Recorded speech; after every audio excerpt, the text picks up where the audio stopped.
Hola compañeros, ¿qué tal estáis? Muy buenas tardes, días, noches, según lo que sea cuando estéis viendo este vídeo. Vamos a empezar a ver el comentario del examen de Murcia, que tuvo lugar el pasado domingo 12 de noviembre en la comunidad del Servicio Murciano de Salud. Un examen muy esperado porque el 2019 fue súper complicado y que no ha dejado indiferente a nadie. Es un examen que os recomiendo hacer a los que estáis preparando otras oposiciones porque está bastante chulo y es muy de enfermería. Y vamos a ver un comentario viendo qué me ha parecido a mí el examen, viendo un poco qué creo que podría pasar en este examen y también unas preguntas, ¿vale? He cogido 7 preguntitas que me han parecido bastante guay para comentaroslas un poco y daros algunos trucos y también para ver lo importante que es saber diferenciar conceptos clave y leer entre líneas en un examen, ¿vale? Que también es súper importante. Saber hacer exámenes, esto es como el carnet de conducir, puedes ir habiéndote empollado todo el libro o habiendo hecho test. Entonces, ambas cosas son importantes, pero los test nos dan un montón de habilidades. Bien, cositas que os quería comentar. Para empezar, ¿qué me ha parecido este examen? Pues me ha parecido un examen muchísimo, pero muchísimo más llevadero que el de 2019, que fue un examen súper complicado, un examen en el que os recuerdo que los opositores que pasaron tenían unas notas entre el 2,5 y el 3 sobre 10, y un examen más llevadero en general, pero tampoco un examen sencillo, porque había algunas preguntas que sí que iban muy a pillar, había muchos test, muchas escalas, y había palabras muy complejas. Poquitos toros mansos, de estos súper largos que digas que saben más tedioso, pero muchos toros bravos, muchos cortitos de decirte qué es esto y darte 4 opciones súper cortas, de tal forma que o la sabes o la sabes. Complicadas, había algunas, como os digo, y creo que son las que van a marcar la diferencia de quién coge plaza, quién no coge plaza. Recordar que era un examen que se medía 60-40, 60% a la fase de oposición, la fase del examen, 40% a la fase de concurso, la fase de los méritos. Ahora veremos un poco más cómo se desarrollan estas fases, pero quería dejar claro que era importante que es 60-40, que cuenta bastante la fase de oposición, ¿vale? Eso es importante siempre. Bien, cosita, no he podido ver cuánta gente se ha presentado al examen, no hay noticias sobre ellos, nadie ha puesto nada, así que no os puedo decir cuántos os habéis presentado. Sí que os puedo decir que antes de hacerse el examen, la ratio era de una plaza cada 9,5 admitidos. Entonces, esta ratio habrá bajado después de hacer el examen. Si hay noticias, os informaré en el blog de ello, pero todavía no lo sé. Bien, ¿cuántas plazas teníamos? 850 plazas, menos que en 2019, porque en 2019 había 1.200. Pero aún así son bastantes para estar hablando de la Comunidad de Murcia. Bien, ¿cómo era el examen? Pues había 125 preguntas que eran la parte teórica, el 100% del examen, no había preguntas de reserva y un tiempo de 140 minutos. ¿Cómo penalizaban los errores? 4 malas quitaban una buena, es decir, 0,25 cada fallo si lo miramos sobre un punto, cosas así, ¿vale? La fórmula para calcular vuestra nota no la he puesto ahí. Es las correctas menos los errores dividido entre 4. Y me va a salir, ojo, no sobre 100, sino sobre 125. Luego tenéis que hacer la regla de 3 para saber cuántos son los puntos sobre 100 o sobre 10 o sobre lo que queráis. ¿Vale? Entonces, ¿qué más deciros? Que me parecía clave en este examen leer bien la pregunta y llevar el temario bien mirado y entendido, ¿vale? Porque sí que era un examen de haber estudiado bastante. La gente que hayáis estudiado, espero que hayáis salido más o menos contentas de que por lo menos no se han salido de madre en preguntas súper random y lo han hecho más o menos bien. Importante que se han preguntado mucho las escalas y los test, ¿vale? Muy importante los test de fumar, con 2 preguntazas. Muy importante las escalas, las autoras, todo esto ha sido súper preguntado. Corte del examen. El corte del examen está en el 50% de la puntuación resultante de la media de las 5 puntuaciones más altas. Moraleja, no vamos a saber el corte hasta que sepamos las notas. Nos podemos hacer una idea de qué pasó en 2019, que el corte se quedó en que los opositores que pasaron al concurso estaban todos entre el 2,5 y el 3. Yo creo que esta OPE va a ser una nota más alta, 2,5, 3 sobre 10, ¿vale? Yo creo que esta OPE va a ser una nota más alta, porque como os digo, es un examen un poco más asimilable. La mayoría me habéis dicho que os ha resultado un examen regular tirando a bien, y algunos que mal, pero la mayoría tirando a bien. O sea que eso en general hace ver que las notas serían más altas que la OPE pasada. Del concurso De los 40 puntos que hay en el concurso, 28 van a ser para la experiencia y 12 para el resto de cosas. O sea que la experiencia tiene un peso bastante importante en este examen. Pero no os olvidéis de que sin la oposición no llegamos al concurso.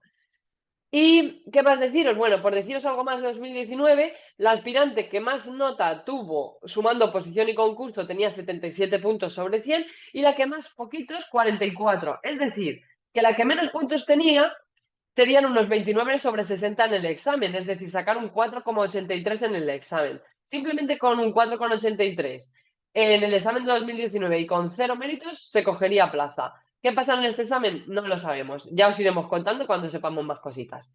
Vamos a ver preguntitas del examen, que esto os suele gustar bastante, y a ver cómo podemos resolverlas. Me he basado en las preguntas en el modelo B, ¿vale? Importante, no es el modelo A, lo digo por el número, las preguntas salen tanto en el A como en el B, pero por si vais a buscar la 26 y veis que no es esta, no preocupación, ¿vale? Tiene que ver con que he usado el modelo B, ¿vale? Bien.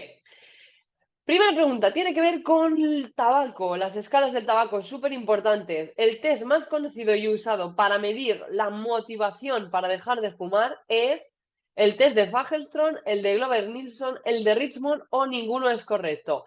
Bien, en los test del tabaco tenemos 3 que son importantes, que son estos 3, pero tenemos 2 que son súper preguntados, el Fagerström y el Richmond.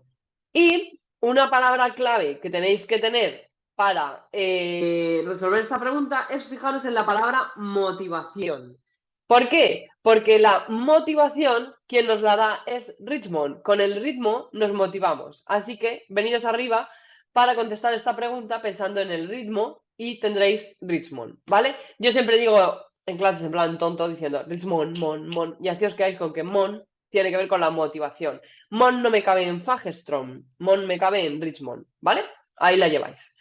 Bueno, otra preguntita. Ahora vamos a volver a la pregunta de antes, porque quiero que, gracias a esta pregunta, resolvamos otra pregunta, que eso a veces es importante hacerlo en los exámenes. Pero vamos a seguir. La 29 tiene que ver con Marjorie Gordon y dice así: ¿cuál de las siguientes acciones no es un patrón funcional de Marjorie Gordon? Actividad, ejercicio, sueño, descanso, valores y creencias o control del entorno. Bien. Importante aquí saber diferenciar los patrones de Marjorie Gordon, las necesidades de Virginia Henderson y los patrones los dominios, perdón, que tenemos en la Nanda. Esta tablita os vendrá súper bien para hacer esa diferenciación. Recomendadísima en vuestra libreta de oro que tenéis que trabajar mientras que hacéis la fase 1 de estudio. Los de Marjorie Gordon son estos: percepción de manejo de la salud, nutricional y metabólico, eliminación, actividad, ejercicio, sueño, descanso, cognitivo perceptual, autopercepción, autoconcepto, rol, relaciones, sexualidad, reproducción, adaptación y tolerancia al estrés y valores y creencias. Súper característico que lo pone todo con guiones.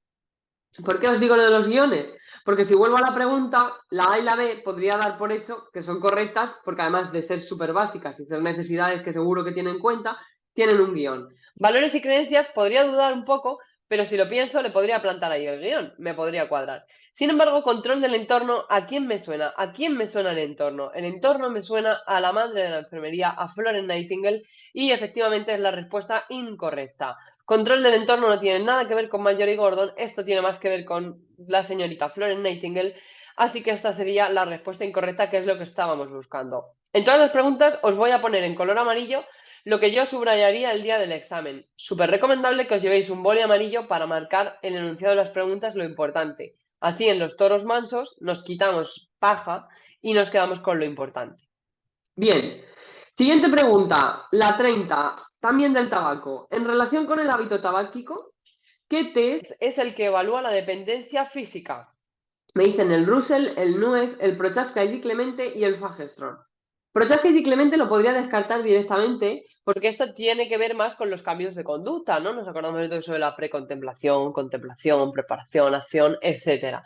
Russell y Nuez puede ser que no nos suelen de nada y que nos hagan dudar, pero el Fagerström es súper importante, que tiene que ver con el tabaco, y sabemos que el tabaco hay uno que va con la motivación, uno que va con la dependencia. Entonces, si yo antes, cuando estaba en esta pregunta, dudaba de cuál es el importante, si el Fagerström o el Richmond, no me acuerdo. Imaginaos que estáis en esta pregunta y decís, no me acuerdo de cuál era la motivación y cuál era la dependencia.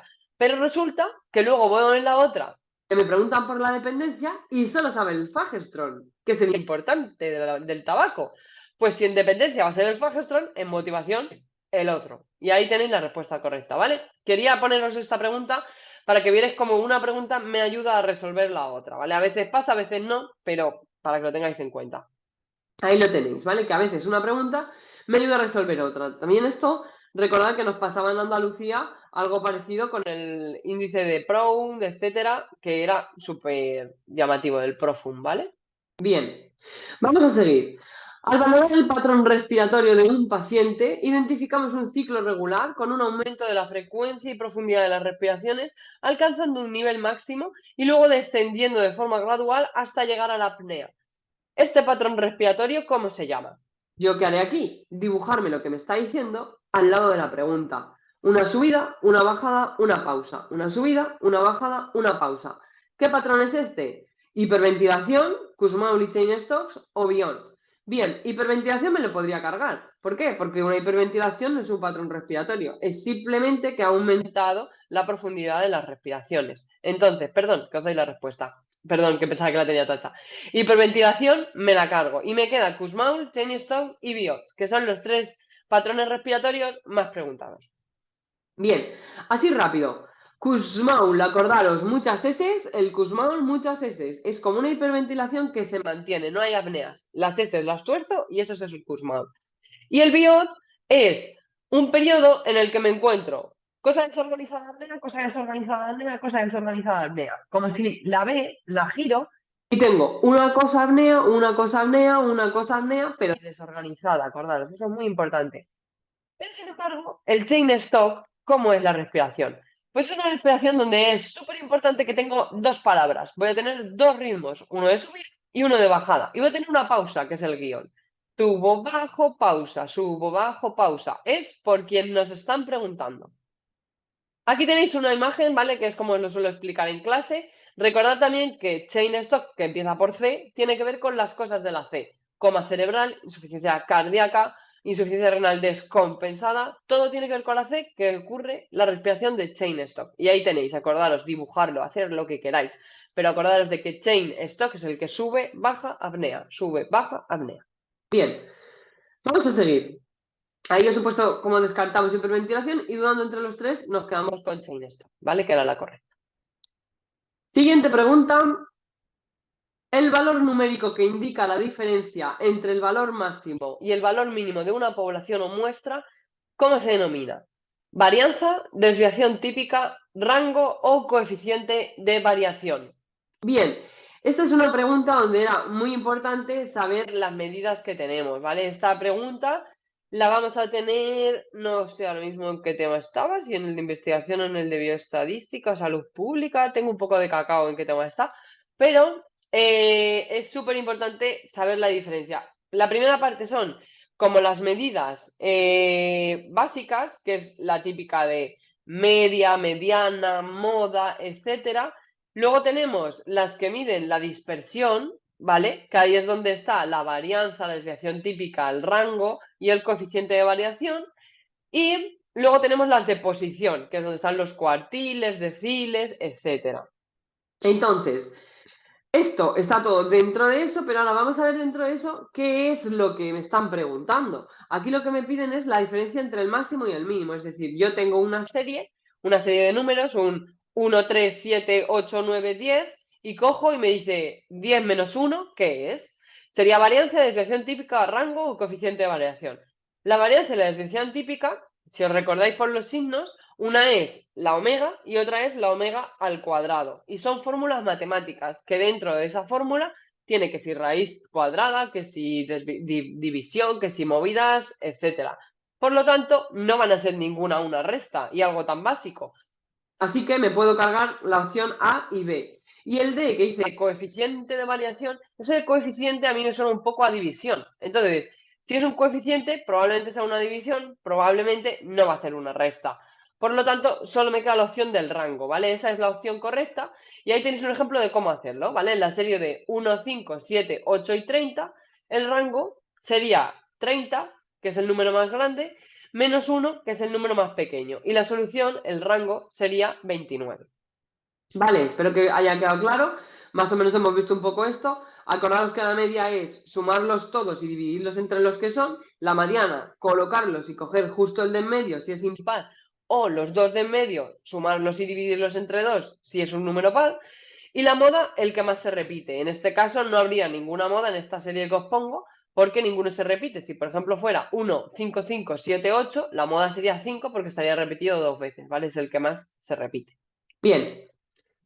Bueno, ahora vamos a ver uno muy importante, una escala que tenemos que sabernos como el Padre Nuestro, porque cada vez hay más dependencia, cada vez hay más población geriátrica y cada vez la cosa se pone un poquito peor en el ámbito de la tercera edad.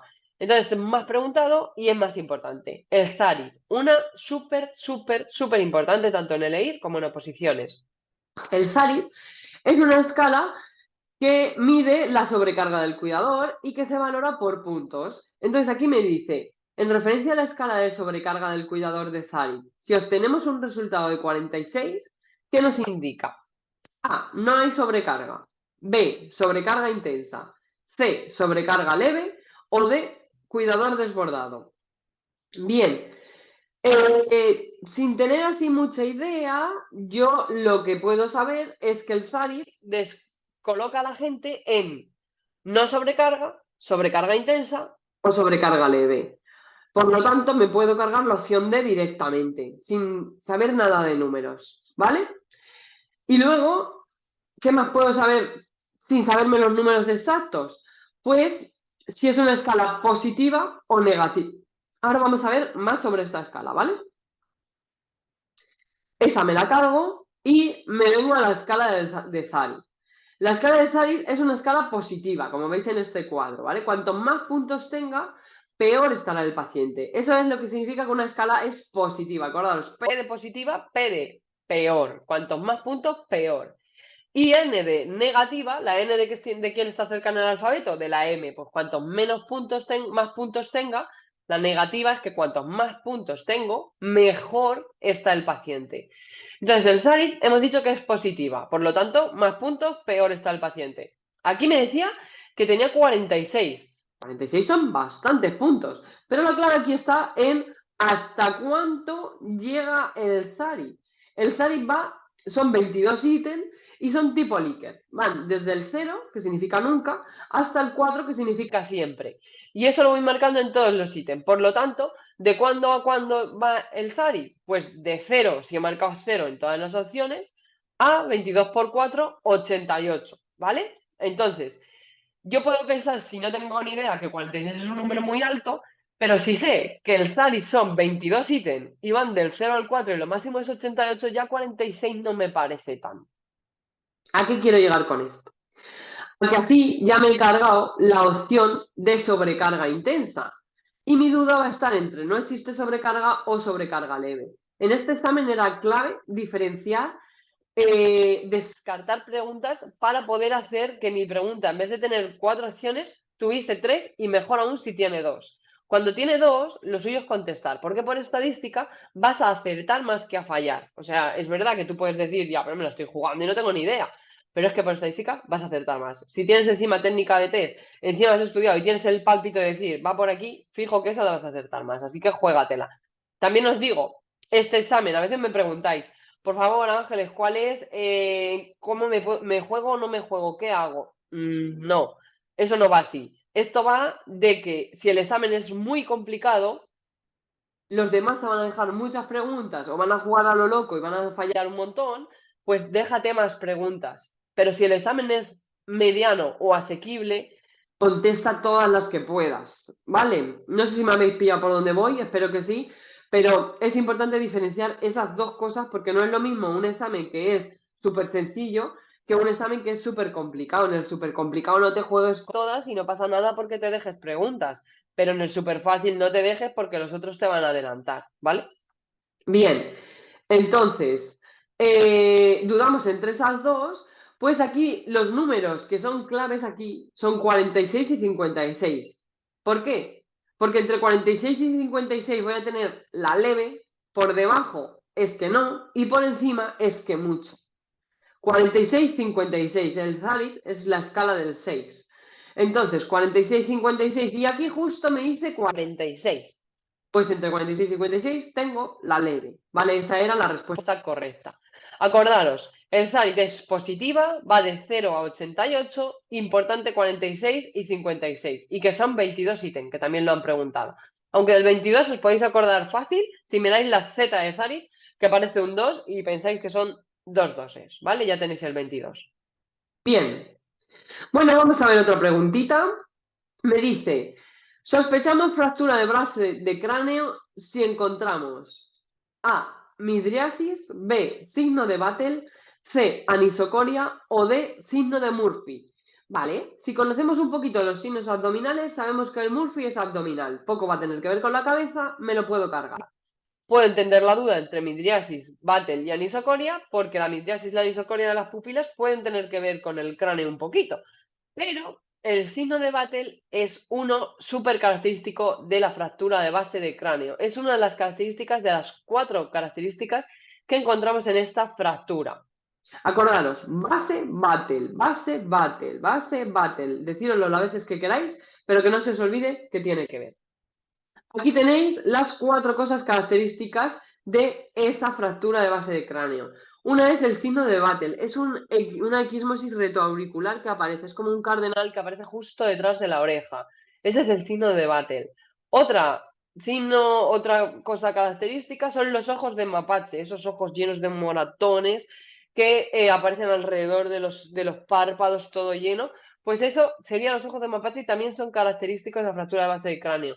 Otra cosa es la otorragia en el tímpano, ¿vale? Que sangre el tímpano, y pensar que se da un golpe en el cráneo, fácilmente puede sangrar el tímpano.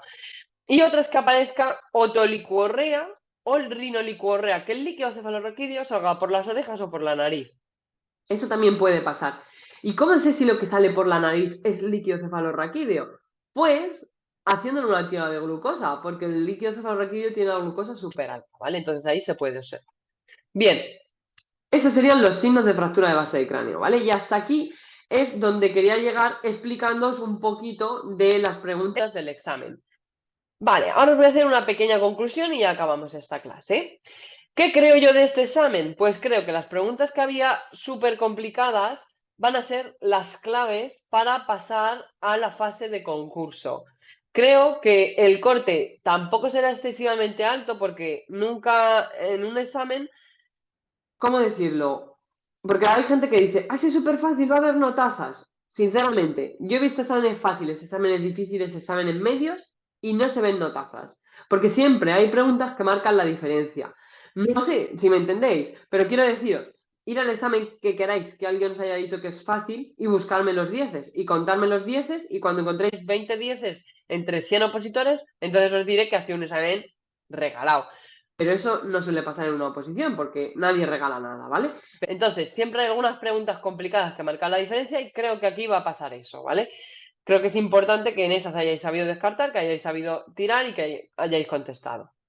Luego, lo que os he dicho, ¿era un examen para dejar? ¿No era un examen para dejar? Personalmente creo que no era un examen para dejar, que era un examen para contestar todo lo que pudieseis. En 140 minutos daba tiempo, creo que daba tiempo de hacer 2 vueltecitas al menos. Eso sí, si os vais muy apurados porque habéis pensado mucho en la primera vuelta, una buena técnica.